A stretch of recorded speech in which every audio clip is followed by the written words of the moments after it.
What is Reina Filipinas all about? And what is your pageant what is your vision for this pageant organization in the future and beyond?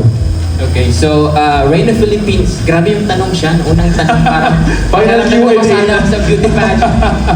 Okay, so it's a 10 daw sabi ni Gas. Okay, but Reina Filipinas is very personal sa akin na pageant because I've been in the industry for 13 years. Right. And along the way when I started with Binibining Filipinas, of course, shout out kay Madam Stella Araneta for the opportunity that was given to me.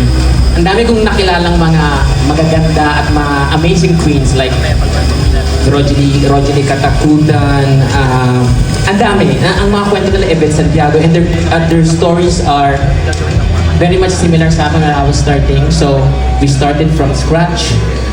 Nung nagsasama-sama kami, we talk about dreams. Mga walang-wala pa kami nung sa buhay nung mga time na yun. And ang pageant ng isa sa mga naging stepping stones namin. And then judging all around the Philippines. Ang daming mga ganong mga beauty queens na similar ang kwento. Si CJ ay na-judge ko pa nung panahon ng Binibining Sambales 2016. And look at CJ now, di ba? So, I want Reina Filipinas to be a pageant, to be a platform na kung saan kaya nilang abutin ang kanilang mga pangarap through their talent, through their beauty. Kaya kung makikita niyo yung logo namin, di ba, merong star kasi abot kamay mo ang stars. And here, you have the chance. So, yun ang core ng Reina Filipinas for me. And I'm excited to meet the amazing ladies that will join the inaugural year of Reina Filipinas. Sobrang exciting. Nakaka-excite. You know, ang dami mong pinagdaanan, Jo. 13 years in pageantry. And what is different beyond the other pageants that we have experienced in the Philippines? Ano yung pinaka-vision for Reina Filipinas? Vision. Okay, so for the inaugural year of Reina Filipinas, am I help?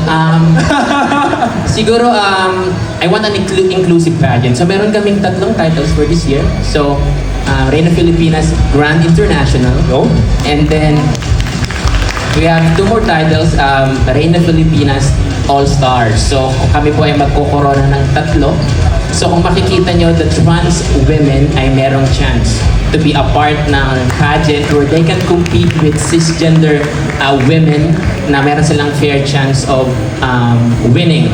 And of course, other than the beauty queens, gusto kong maging parte yung mga taong bumubuo ng beauty pageant. Kasi ang dami-daming mga taong bumubuo ng pageantry, di ba? Si Sir Jerry, isa sa mga taong nag-open ng sa akin, ng door for Aces and Queens, Ebet Santiago.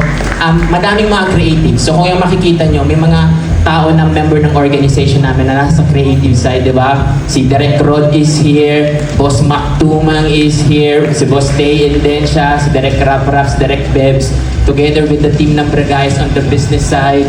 So, gusto ko na makita ng tao kung gaano kahirap binubuo ang mga pageant. And of course, ang mga kaibigan natin sa media, there's a lot of us that is needed in order for us to mount a very good show.